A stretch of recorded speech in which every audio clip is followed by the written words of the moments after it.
Okay, so as we're getting towards the end of our session now, I just wanted to show you very quickly the paper that you did on Friday again, and just to remind you of one or two things and show you a good example that somebody made of what this should have looked like. So obviously you know about the client brief. It's really important that you read that and get your head around it. Again, it's really important to recognise here that the requirement was for 4 pages, not 5. But there was 3 main pages, so those 3 there in that line are the ones that you have in your navigation bar, and this one here was a sub-page that you could only get to from the home page, and it's important that you look out for that today. If you're asked to make 5 pages, you might have 4 main pages and 1 sub-page. You might have 3 main pages and 2 sub-pages. Look out for it, and remember, the main pages go on the navigation bar. There'll be somewhere else in the exam that it tells you how to do the link to the sub-pages. Okay, it tells you there about the width of the web page. It tells you that the pages should be centered. It tells you where the facts are about the scenario, about the images to be taken from the assets folder, that you can edit them. It talks about accessibility features, which we'll look at in a moment, and that consistent design is really important. Then in the other requirements, it tells you about file formats, what format the images should be in, and the maximum file size. It tells you that the video file should remain in an MP4 format. That was on Friday. That was the mock exam that we did on Friday. It tells you about a page template, which is the first thing that you're going to do. It's where you create a page. If you need a banner, you put your banner on it. As you can see, we needed one in this particular example. If you need a navigation bar, you might get that set up as well. But these are the things here on the page template that have to be on every page. Every single page of your web page, of your website. So it's important that you look out for this bit, and that's where I would start my work in the exam today.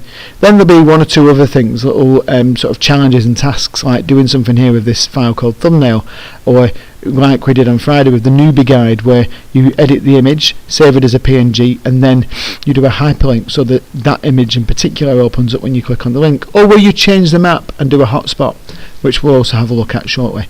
Those individual tasks are worth quite a lot of marks, so it's useful to make sure that you do these as you go along and go through the exam. So we've all had a look at this. We did it in January, we've done it again on Friday, and now I'm just going to show you a quick example of one that was created by one of our students on Friday, just to have a little look at what he did.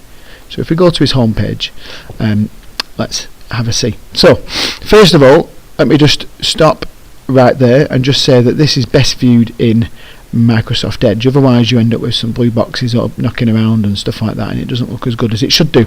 So I'll go to open with Microsoft Edge. The page will pop up on the screen in but a moment, and we'll get to see it in all of its glory without any blue boxes around things. So the first thing you notice about this is that the navigation bar is up here at the top. There's no rollover functionality, which is something that you could have done to make it a little bit better, but there's the navigation bar with a black background, exactly as you are told to do here in the exam paper. Those numbers there, that is the colour of black. Okay, if you're ever not sure, if you see something like this and you're not sure what that means, if you pop over to Dreamweaver, just anywhere that you can click, sorry, make sure it's on design, anywhere that you can click and just do page properties, you can just have a quick look here. You can see 6 zeros is black. If I change that to another set, that's the code for yellow. Okay, so you can check it out and see what colour that is. Just press escape and cancel if you don't want to apply it to the page. So yeah, you see the black banner at the top, the black navigation bar, sorry, you see the banner. Okay, just a nice simple banner. It's got the logo on. The logo has got hotspots on, which take you to a particular website when you click on there.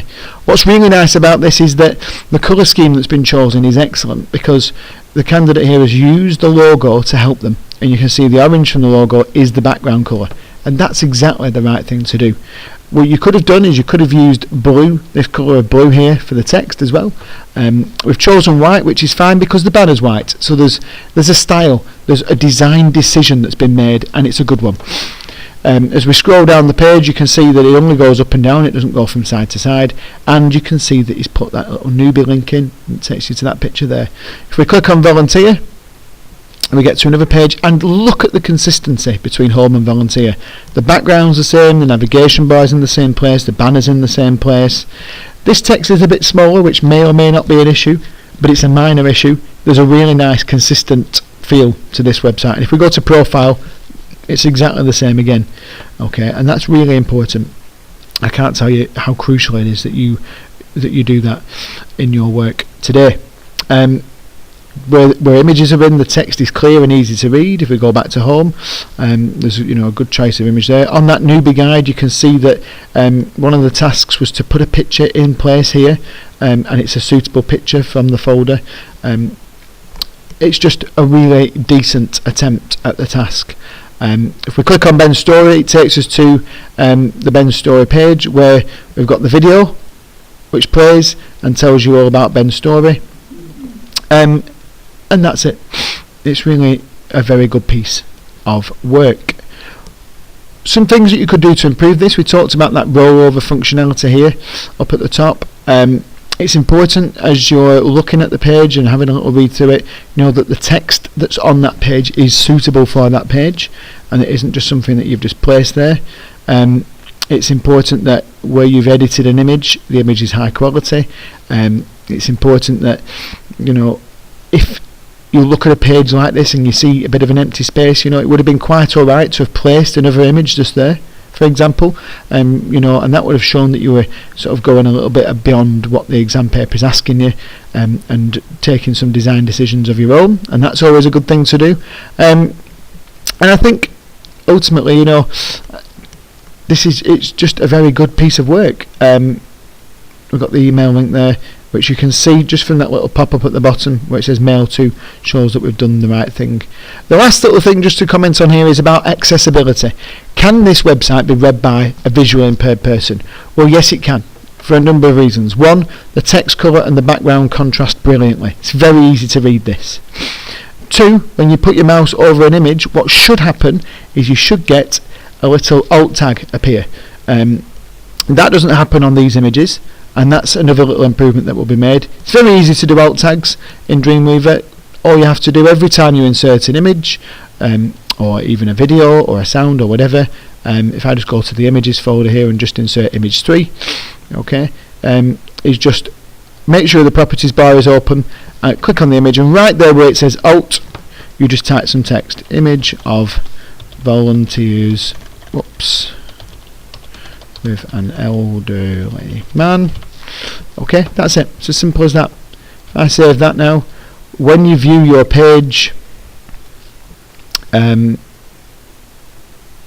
on a second, there we go, link an example. When you view that page on the insert, you move your mouse over it, that little tag that just appears, there it is, image of volunteers with an elderly man. If you do that on every picture, on every image, every sound, every video, that little alt tag, you'll pick up accessibility marks. Similarly, if that background and the text work like this, so that the text is very, very easy to read, your website is accessible. So there you go. A great piece of work, a great example. What you've got to do today is to use this to help you do yours. Start by looking at the logo and the exam paper. If you're not told in the exam paper what the colour scheme for your website should be, if it says something really sort of obscure like a lively colour scheme or something like that, and it doesn't specifically say, then go and have a look at the logo that you're provided with and use that to help you choose the right colour scheme for your website. And if you do that and you do it consistently throughout, you'll have a really great piece of work.